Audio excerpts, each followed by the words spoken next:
नमस्कार, मैं हूं अंकुर। आप देख रहे हैं सत्य हिंदी। एक नजर अब तक की सुर्खियों पर।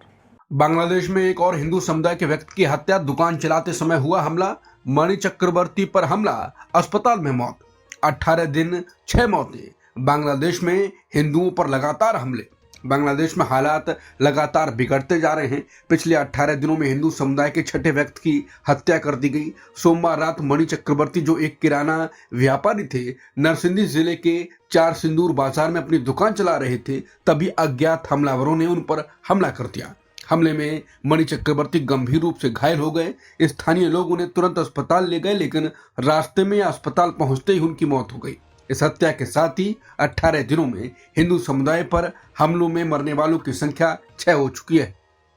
बांग्लादेश में हिंदू व्यापारी की गोली मारकर हत्या, महिला के साथ रेप, हिंदू महिला के साथ गैंगरेप, पेड़ से बांधकर बाल काटने जैसी अमानवीय घटना। बांग्लादेश में बढ़ता हिंदू संकट, भारत की चिंता। बांग्लादेश से एक और दिल दहला देने वाली खबर है।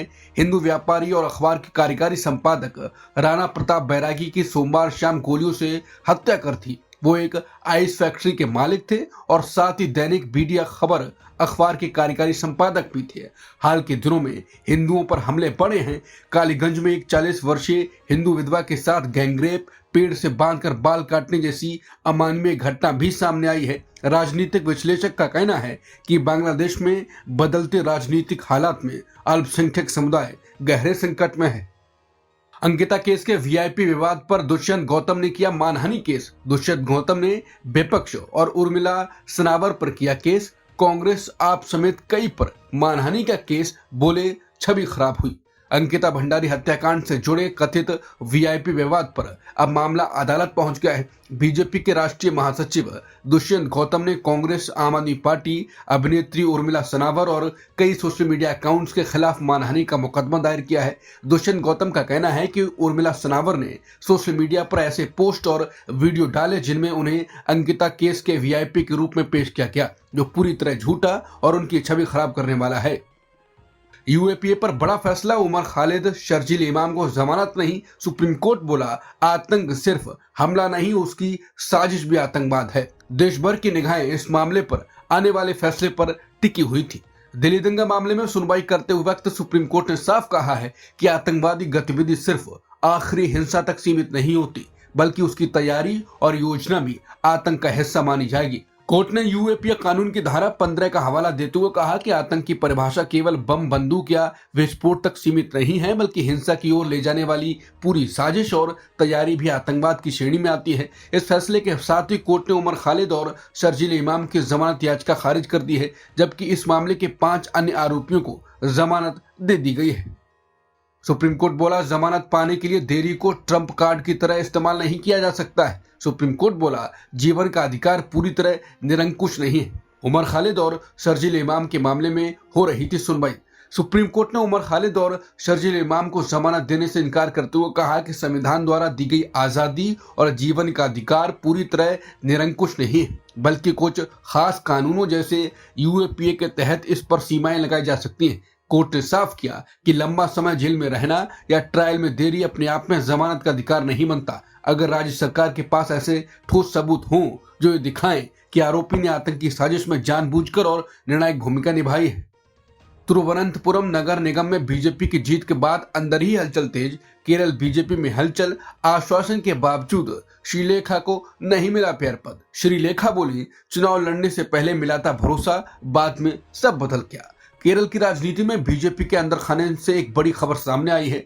बीजेपी के राज्य उपाध्यक्ष और तिरुवनंतपुरम नगर निगम पार्षद आर श्रीलेखा ने कहा है कि उन्हें मेयर बनाए जाने का वादा किया गया था, लेकिन आखिरी वक्त पर फैसला बदल दिया गया। बता दें, दिसंबर में हुए चुनाव में बीजेपी ने तिरुवनंतपुरम नगर निगम में ऐतिहासिक जीत हासिल की। इसके बाद पार्टी के राज्य सचिव वीवी राजेश को केरल में पहली बार बीजेपी का नगर निगम मेयर बनाया गया। लेकिन श्रीलेखा का कहना है कि वो चुनाव लड़ने के लिए तभी तैयार हुई थी जब उन्हें यह भरोसा दिलाया गया था कि मेयर वही बनेंगी। मैं पार्टी का चेहरा थी और 10 उम्मीदवारों की जीत सुनिश्चित करने की जिम्मेदारी मुझे दी गई थी। उन्होंने कहा कि टीवी चैनलों पर भी उन्हें पार्टी के चेहरे के रूप में पेश किया गया, लेकिन अचानक आखिरी वक्त पर सब बदल गया।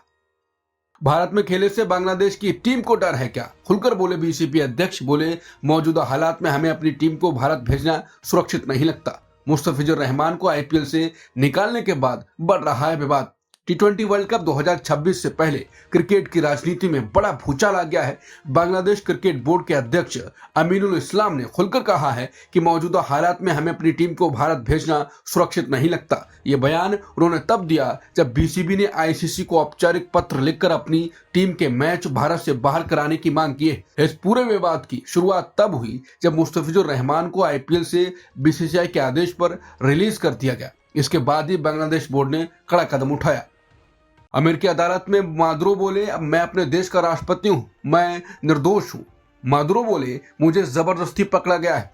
अब अगली सुनवाई 17 मार्च को होगी। वेनेजुएला के पूर्व राष्ट्रपति निकोलस मादुरो ने अमेरिका की अदालत में पेश होते हुए खुद को अब भी अपने देश का राष्ट्रपति बताया और ड्रग तस्करी के सभी आरोपों से इनकार किया। सोमवार को न्यूयॉर्क की अदालत में पेशी के दौरान मादुरो ने कहा कि मुझे जबरदस्ती पकड़ा गया, मैं निर्दोष हूँ, मैं अपने देश का राष्ट्रपति हूँ। उनकी पत्नी सिलिया फ्लोरेस भी कोर्ट में उनके साथ मौजूद थी।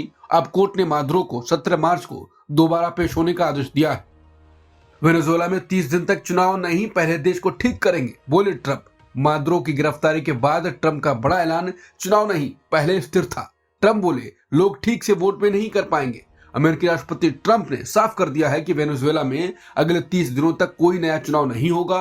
ट्रंप ने कहा कि पहले देश को स्थिर करना जरूरी है, चुनाव बाद में होंगे। एनबीसी न्यूज से बातचीत में ट्रंप ने कहा कि पहले हमें देश को ठीक करना होगा, अभी चुनाव संभव ही नहीं है, लोग ठीक से वोट भी नहीं कर पाएंगे। ट्रंप ने यह भी कहा कि अमेरिका वेनेजुएला के साथ युद्ध में नहीं है, लेकिन हालात को सुधारने में उसकी भूमिका लगातार बढ़ रही है।